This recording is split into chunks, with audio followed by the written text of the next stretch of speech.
funny because he actually did a lot of the marketing for Jordan Peterson. This is not like a low quality, online lurker. This guy's actually like, he ran ads for Jordan B. Peterson and a bunch of other people. Like this guy's like quality guy, right? And so like, I get shit like this all the time, right? I get people there like, can I buy an hour of your time? Can I do this? Can I do it? Whatever, right? And it's like, cool, right? And so when you do what I'm telling you to do, you get a lot of that, right? And it's like, the cool thing is that most people, nobody can copy you, because like there's very few people that can compete on demonstrable value, right? Meaning that if you know your shit, then you know your shit, and if you don't know your shit, you don't know your shit. And it's like, you can't like fake it. You can't fake it till you make it in this game, right? And so what's really cool is like, even though there's like, a lot of competitors in this space, I guess it's like there's very few people like when you say, okay, let's put all the marketing bullshit aside, let's compete on demonstrable value, right? Let's demonstrate the value. And then automatically, like all the competitors, like, well, we're not going to do that. We're going to go do over this over here, et cetera. And so the first step of the process is like adapting the philosophy of demonstrable value in your funnels, right? Basically, you create value bombs. You do a 7-day fast start. You basically demonstrate and do it. And the way what you want to do there is you want to create insights, right? And insights are really important because the word it's insight, viewing insight. And you want to start changing their perspective slowly, right? You want to basically start changing the perspective slowly. And so if you imagine in your left hand, you have the word possibility, right? So imagine in your left hand, you have the word possibility. And in your right hand, you have the word attainability, right? And there's this distance between the words, right? That's kind of like the gap, right?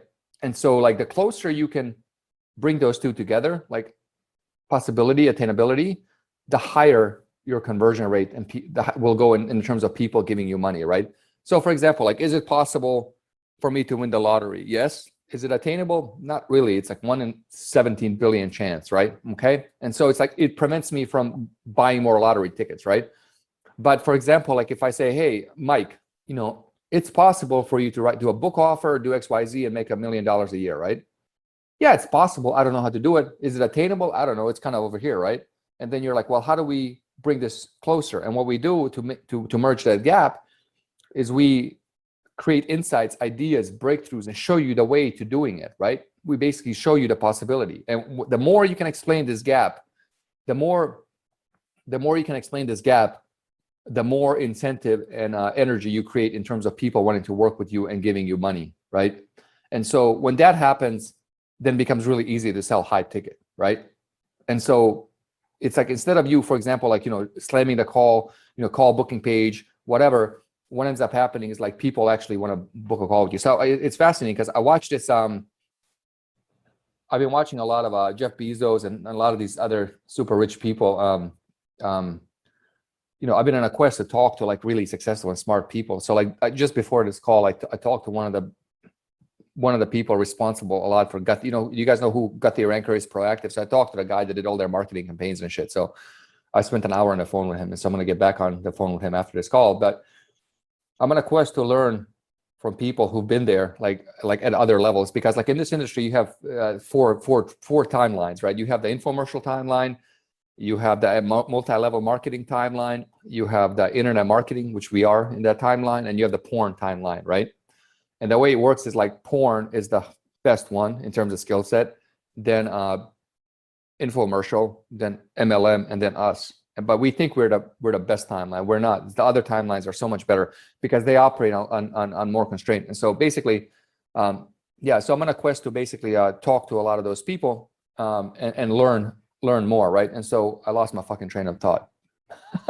Yeah, porn is the last one. You learn a lot from the porn guys. They actually do best. What was I talking about before I got on the Guthy Ranker spiel? So I lost my train of thought because I had something important to say there. So you were kind of hypnotized us all. Even yourself. What we were talking about was your possibility. There you go. So possibility attainable, right? So if I go to you and it's like, and I basically, like, when you start explaining these mechanics, what it does, it makes things attainable for you, right? And so yeah, I know, I hypnotize myself too, and I'm like, what the fuck? And I'm like, wake up. It's really weird. So what ends up happening is like you have this gap of possibility to attainability, right? Is it possible for you to lose weight? Yes. Is it attainable? I don't know. I can't do it. And the more abstract this gap is, the harder it is to sell high ticket, right? And so, oh yeah, I got it. And so I was watching Bezos, right? And he has this fascinating thing. He says, you know what made Amazon like take off and become Amazon? They're like, what? And he says, instead of the customers having to find a product, right? He said the product, we created Amazon's recommendation engine so the products find a customer, right? And that was fascinating because like now if you look at the stats, I think 33% of Amazon sales are based on the products finding the customer, right? And so none of the other e-com companies had that, and that's why Amazon took off and beat everybody, right? Because of this one thing. So think about that. Like you don't go, like when you do it like the brute force way of doing it, it's like you want to go get the customer. There's other ways the customer wants to work with you. It's like you want to work with the standard industry model is like you want to work with the customer on coaching, right? But what you want to do is you want to create a situation so the customer wants to work with you on coaching. So they find you on their coaching model, right? And so when you execute this right, you basically have people, like I have people coming to me all the time, right? And so this idea of, let me open up Notepad so I can do some writing. Hold on a second. I was, let's see, does that make sense for you guys a little more? So I have notes all over the fucking screen. Bear with me. Text edit number 14. All right, cool. Do you guys see text edit, Kevin? Yes, sir. Okay, cool. So you have possibility right here. And then imagine like you have a line, right? So it's this, and then basically, right? This is the spectrum, right? And so like here is like, you know, is it possible? So for example, I don't know, give me one of your markets here. Who wants an example? Let's have them kind of use a little case study. Drop a chat thing in there, and we're gonna, I can't see the chat now because, oh, it's up here. Okay, who wants an example? Dating. All right, perfect. Is it possible to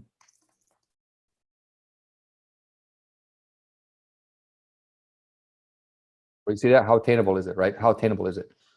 Now, if the gap is very big, like that, right? Okay, well, like that, if it's a very big gap, that means like the bigger the gap, the bigger the resistance in them booking call wanting to work with you, right? And so what you do is you focus on explaining the mechanisms of what you do in between, right? And so what you do, for example, how attainable is it, right? Well, one, if you do XYZ that we teach, you know, two, if you do XYZ that we teach, three, if you do XYZ that we teach, four, if you do XYZ that we teach, five, if you do XYZ that we teach. You see that? And what ends up happening, each one of these times you do it, it like shrinks a little, by little, by little, by little, by little, right? And what this does, when you kind of get attainability to possibility so close together, right? What you do is you create certainty, right? Oh, can't spell for shit. Yeah, so certainty, right? When you create certainty, you give permission to people to act on their goals, right? Boom, like that, right? When people have belief in that something is going to work for them and get them the outcome they want, they will seek it out. You see? And so what ends up happening is that when you do that, you create certainty, right? They seek it out. And then when that happens, you basically goes, they willingly want to give you money, right? Now the question is like, where do you do this? Like if you do this, right?